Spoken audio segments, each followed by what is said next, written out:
Hello friends, मैं पिंकी स्वागत करती हूँ आप सभी का आपके अपने YouTube channel the best look में। तो आज की इस वीडियो में थ्रेडिंग की थ्योरी आप लोगों के साथ शेयर करूँगी, क्योंकि फ्रेंड्स जब भी आप ब्यूटिशियन का कोर्स करते हैं तो सबसे पहले आपको थ्रेडिंग के बारे में ही बताया जाता है कि धागे को पकड़ना कैसे है, उसे चलाना कैसे है। तो थ्रेडिंग बनाने के लिए सबसे पहले किन किन चीज़ों की ज़रूरत होती है, क्या क्या सावधानियाँ होती हैं और कितने टाइप के शेप होते हैं, कौन से फेस पे कौन सा शेप अच्छा लगता है, ये सारी चीज़ें हम थ्योरी के द्वारा जान लेते हैं। चलिए शुरू करते हैं।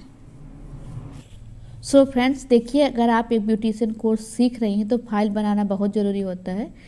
तो इसके लिए आपको थ्योरी लिखना भी ज़रूरी है। तो फिर कॉपी पेन ले लीजिए और थ्योरी लिखना शुरू कर दीजिए। तो देखिए, सबसे पहले आपको हेडिंग डालना है थ्रेडिंग। उसमें आपको प्रस्तावना लिखना है, यानी इंट्रोडक्शन लिखना है। थ्रेडिंग रो को निकालने की एक चाइनीज पद्धति है। रोएं स्त्रियों की सुंदरता में व्यवधान पैदा करते हैं। पुराने ज़माने में स्त्रियां रोओं को निकालने के लिए आटे और हल्दी जैसी जड़ी बूटियों का उपयोग करती थी। आज इस समस्या को हल करने के लिए अनेक उपाय हैं। इसमें से एक उपाय है थ्रेडिंग, जिसके बारे में हम आगे जानेंगे। तो ये हमारी प्रस्तावना हो गई। प्रस्तावना यानी इंट्रोडक्शन आपको लिखना बहुत ज़रूरी होता है। अब आपको हेडिंग डालना है। थ्रेडिंग में इस्तेमाल किए जाने वाले प्रोडक्ट। नंबर 1 पे है 40 नंबर का thread, टिल्कम powder, cotton.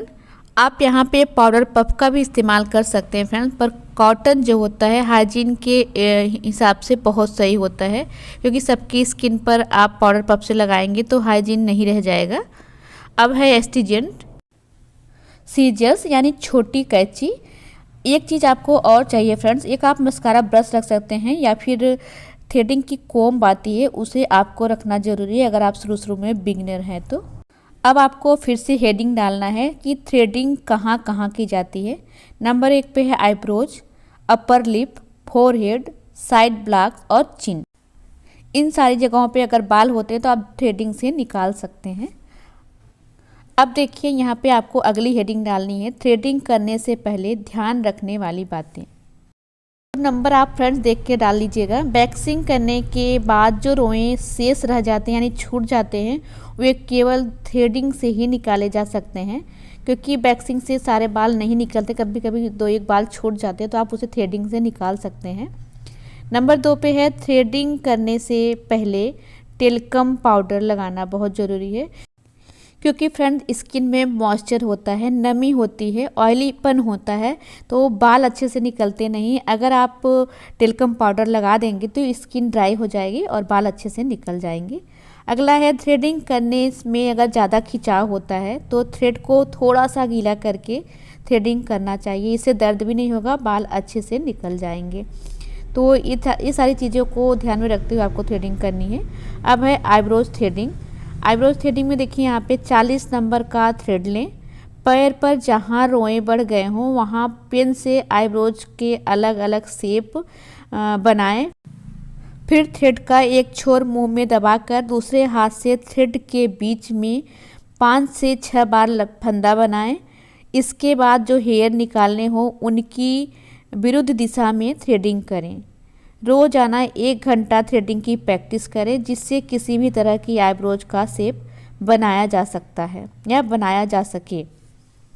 So friends, अगर आप इस तरह की प्रैक्टिस करेंगे तो आपका जो थ्रेड है अच्छे से चलने लगेगा और आईब्रोज के शेप में बाल को कहाँ से निकालना ये भी आइडियाज आपको मिल जाएंगे।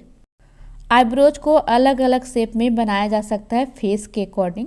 जैसे देखिए, यहाँ पे हमने एक फिगर बनाया हुआ है, आपको इसी तरह से अपनी कॉपी में डायग्राम बनाना है और हम आपको यहाँ पे समझाएंगे फ्रेंड्स कि कहाँ से आपको बाल निकालना है, कितने पार्ट में आपको आईब्रो को डिवाइड करना है। ये सारी चीज़ अगर आप यहाँ पे समझ गए फ्रेंड्स, अगर ये सारी चीज़ें आपके माइंड में बैठ गई तो फिर आप आईब्रोज का शेप बहुत ही आसानी से दे पाएंगे। तो देखिए फ्रेंड, जैसे कि यहाँ पे आपकी नोज होती है, नोज का सीध होता है। अब सबसे पहले आप ये समझिए फ्रेंड कि जो ये आईब्रोज का शेप होता है, आईब्रोज जितनी लंबी होती है तो आईब्रोज को हम 3 पार्ट में डिवाइड करते हैं। कभी भी आपको 2 पार्ट में डिवाइड नहीं करना है। ये देख सकते हैं, इस तरह से हमने 3 पार्ट में डिवाइड करना होता है। 2 पार्ट हम अंदर की साइड लेते हैं और एक बाहर की साइड। इसी को दिमाग में रख के हम इसकी थ्रेडिंग करते हैं। अगर आप आधे हाथ पे इसको डिवाइड कर देंगे, यानी कि आधे हाथ पे इसका शेप बनाएंगे तो शेप बिगड़ जाएगा फ्रेंड। तो हमेशा आपको देखिए आई बाल से थोड़ा सा और लेना है अंदर वाला पार्ट, और जो बचेगा वो बाहर का पार्ट रहेगा। तो इस तरह से आपको 3 बार डिवाइड करना होता है आँखों को। एक देखिए 90 डिग्री पर, एक 60 डिग्री पर और एक 30 डिग्री पर, इस तरीके से। तो अगर ये आपके दिमाग में बैठ गया फ्रेंड्स, तो आपका शेप बिगड़ेगा नहीं, सीधा शेप भले इधर उधर हो जाएगा पर आपका जो पार्टीशन है वो गड़बड़ाएगा नहीं। चाहे जो भी शेप आप बनाएंगे अच्छा ही बनेगा अगर आपने इस तरह से इसको डिवाइड करना सीख लिया। कभी भी आपको हाफ नहीं करना है, 3 पार्ट में डिवाइड करना है फ्रेंड्स। और इसी तरह से आप दूसरी साइड का शेप भी समझ लीजिएगा, यानी अपने आप बना लीजिएगा। थोड़ी सी आप प्रैक्टिस करेंगे फ्रेंड्स तो आपको समझ में आ जाएगा। आप ये डायग्राम अपने कॉपी पे ज़रूर बनाइएगा।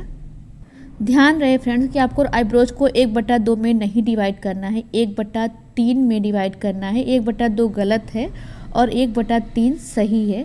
1/3 यानी 3 भाग में अगर आप डिवाइड करेंगे, 2 भाग अंदर लेंगे, 1 भाग बाहर लेंगे, तो आपका शेप एकदम परफेक्ट बनेगा। आई होप कि इतनी बातें आपको समझ में आ गई होंगी। अब चलिए फ्रेंड्स आगे हम आपको थोड़ा सा बताते हैं कि आईब्रोज के कितने शेप होते हैं और कौन से फेस पे कौन सा शेप अच्छा लगता है। यहाँ पे देखिए ये जो है आर्च शेप है। आर्च शेप पे थोड़ा सा नोक होती है, जहाँ पे दूसरा पार्ट ख़त्म होता है तीसरा शुरू होता है, वहाँ पे इस तरीके से आपको इसी तरीके से अपने कॉपी में डायग्राम बनाना है।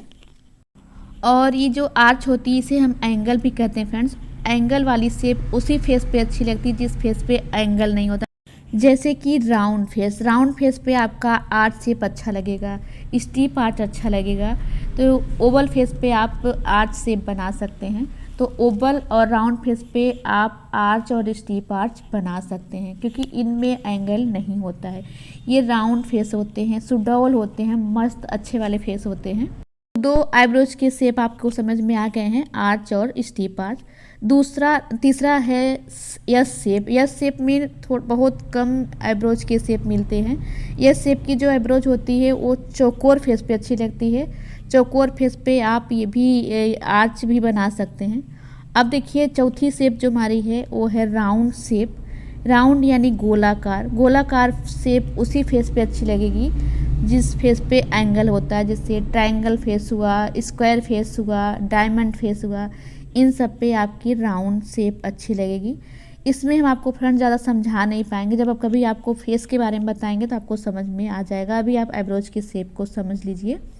हम आते हैं, देखिए अगला जो हमारा शेप है आईब्रो का वो है स्ट्रेट शेप, यानी सीधा शेप सबसे ज़्यादा लंबे फेस पे अच्छा लगता है क्योंकि फेस पहले से ही लंबा होता है।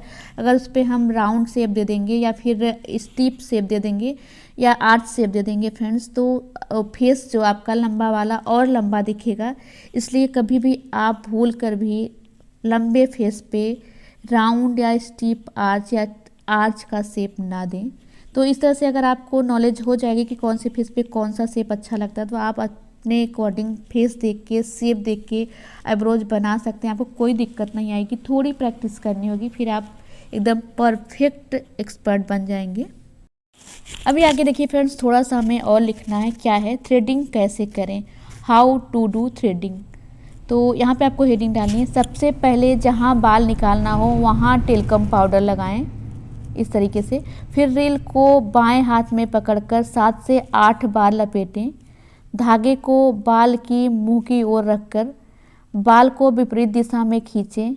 आईब्रो करने से पहले दोनों आईब्रोज की वास्तविक शेप को देख लेना है, यानी कि आप किसी की थ्रेडिंग कर रहे हैं तो पहले आप उनकी शेप को देख लें कि उनकी शेप में कोई प्रॉब्लम नहीं है या कौन सा शेप बनने वाला है, कौन सा फेस है। ये सारी चीज़ें आप पहले डिसाइड कर लें, पहले तय कर लें, इसके बाद ही आप शेप बनाना शुरू करें। आँखों के अनुसार ही आईब्रो का शेप देना चाहिए। यदि आईब्रो गोल ज़्यादा हो तो ऊपर के अतिरिक्त बाल निकालने चाहिए। यदि सीधी हो तो उसे गोल आकार देने के लिए नीचे से बीच के बाल ज़्यादा निकालने चाहिए। फिर आईब्रो कंघी से कोम्ब करके शेप देकर आईब्रो के ऊपर आगे बाल बड़े हों तो कैंची से बराबर काट देना चाहिए। यहीं पर आपको आईब्रो कोम्ब की ज़रूरत पड़ती है, यानी मस्कारा ब्रश की ज़रूरत पड़ती है। अगर आप बिगिनर हैं फ्रेंड्स तो थ्रेडिंग करते समय अगर आप थोड़ी सी आईब्रो को कोम्ब कर देंगे तो आप शेप के बाल को आसानी से कट कर पाएंगे। अब देखिए फ्रेंड्स, यहाँ पे 2 लाइन और बची है। यदि थ्रेडिंग करने पर लाल या सूजन हो जाए तो एस्ट्रीजेंट लगाना चाहिए। यदि सूजन नहीं है तो कोल्ड क्रीम लगाकर मसाज कर दें। कभी आईब्रो को ज़्यादा पतला ना करें। आपको ये ध्यान देना है, कोल्ड क्रीम की जगह पे कोई सा भी मॉइस्चराइज़र आप ले सकते हैं, कोई सा भी कोल्ड क्रीम मॉइस्चराइज़र कुछ भी लगा सकते हैं। सबसे पहले आज की जगह तय कर लें, इससे हमारी आईब्रो जो है परफेक्ट बनती है। आई होप फ्रेंड्स कि आज की वीडियो आपको हेल्पफुल लगी हो। यदि वीडियो हेल्पफुल लगी हो, अच्छी लगी हो तो वीडियो को लाइक शेयर जरूर करिएगा। चैनल को अभी तक आपने सब्सक्राइब नहीं किया, सब्सक्राइब कर लीजिएगा। मिलते हैं अगली वीडियो में, तब तक के लिए बाय।